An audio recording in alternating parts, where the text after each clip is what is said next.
I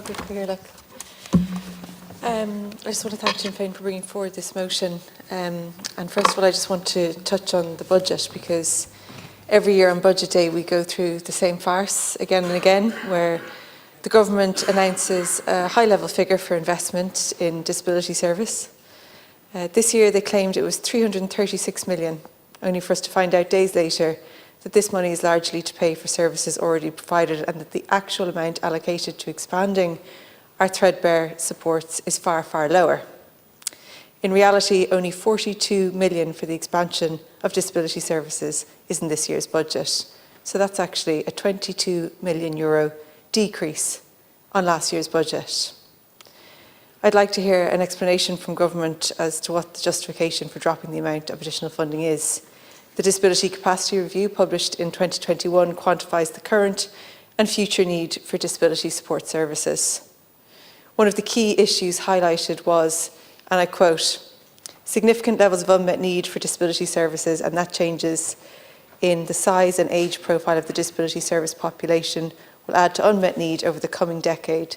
Addressing demographic changes alone would not be sufficient, as the current level of unmet need is not sustainable. There is a need to spend between 550 million to 1 billion extra each year to meet the needs of the growing and ageing population between now and 2032. This funding is needed for residential services and for supported housing, adult day programmes, multidisciplinary therapy services, personal assistance and respite. The Disability Capacity Review outlined the situation, and it was up to the government to respond quickly and sufficiently. There have been 4 separate budgets since that review was published, and none of them have come close to meeting those funding targets. The last budget only allocated an extra 42 million of additional expenditure for investment in disability services. The Social Democrats allocated a total package of 660 million of additional funding for disability, with 127.5 million provided for expansion of services, ensuring adequate funding for the huge capacity gaps that exist in services.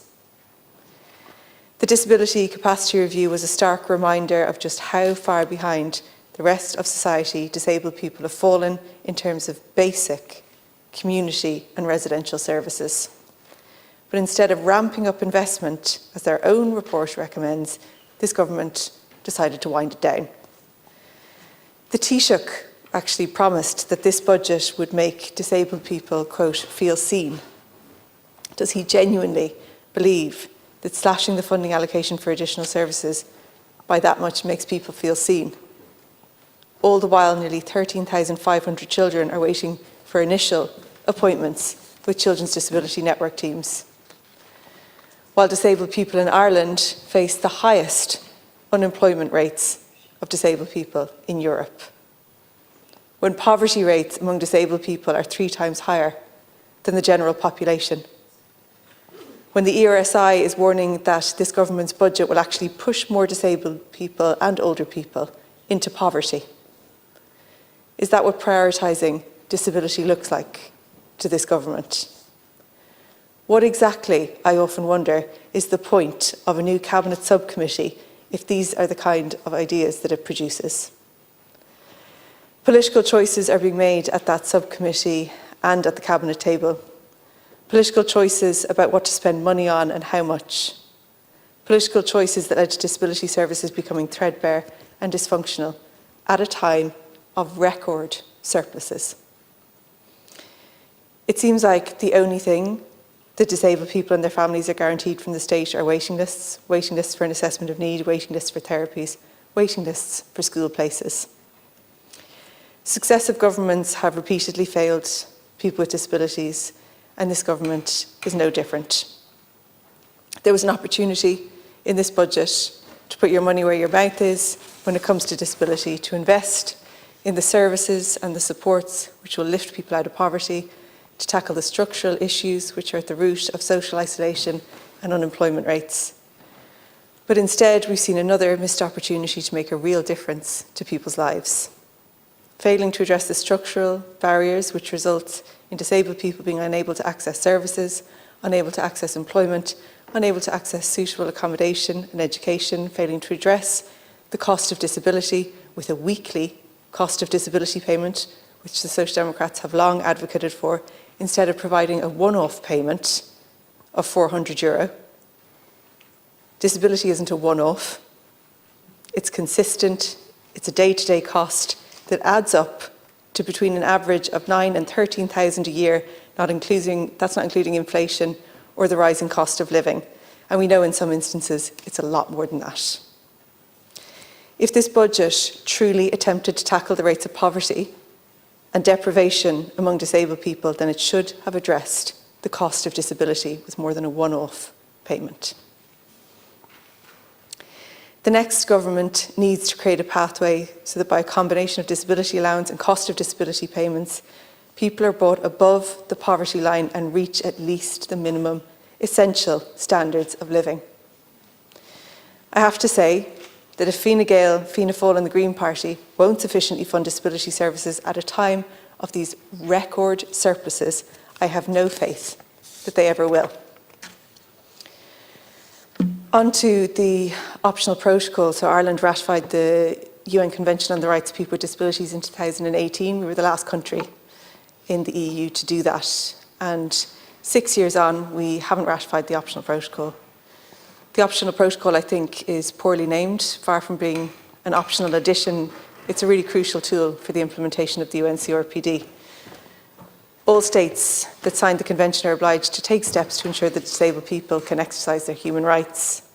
When states fail to uphold these rights, the optional protocol is there to allow individuals to hold the state accountable for that. It empowers people with disabilities to stand up against discriminatory laws and practices by the state, which is why it's so vital to ratify the optional protocol as soon as possible. One of the government's excuses for not ratifying in previous years was delays at UN level, and that ratification had been expected to follow Ireland's first periodic review under the convention. But these delays weren't news to me or to the ministers.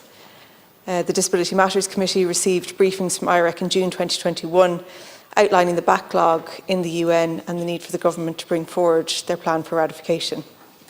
Secretary-General of the Department of Children acknowledged those delays at the time and stated that the department would be very open to ratifying the convention much sooner, and outlined that the original time frame they were assuming the UN reporting cycle would be done and ratification would be required was the middle of 2022.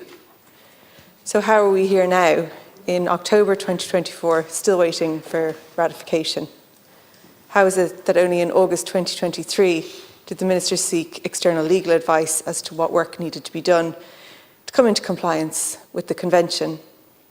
That only in March of this year was an interdepartmental group being set up, and only now, with weeks, if not days, left in this government, are we hearing that the protocol might finally be ratified, with days left. Over the years, we've heard from different experts, including the UN Special Rapporteur, who have clearly said the optional protocol could be ratified in the morning. Disabled people shouldn't have had to wait this long, they shouldn't have to wait any longer for the ability to vindicate their rights and hold the state accountable for its failures. The government still hasn't given us the exact date and an explanation as to why it's been left this late, basically for the next government to have a ratified optional protocol. Why is it that disability services and disability rights are shoved to the bottom of the priority list again and again? It's abundantly clear that despite the rhetoric, this government as a whole is not interested in actually delivering the services that disabled people are entitled to. If the government put the principles and demands of the UN Convention on the Rights of People with Disabilities at the core of policy, it would lead to greatly improved outcomes for disabled people, for their carers and for their families. Putting the UN CRPD at the heart of policy is what the Social Democrats pledged to do. This would be achieved by taking a rights-based approach which recognises the roles of disabled persons' organisations. We would implement reforms in governance and accountability of the provision of disability services.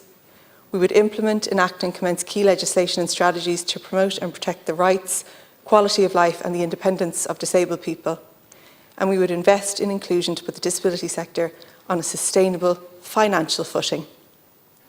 My party is fully committed to improving the lives of people with disabilities, because too often a lack of funding and a lack of services mean that disabled people and their families are being forced to seek charity and to campaign and fight for their right to just live a dignified life.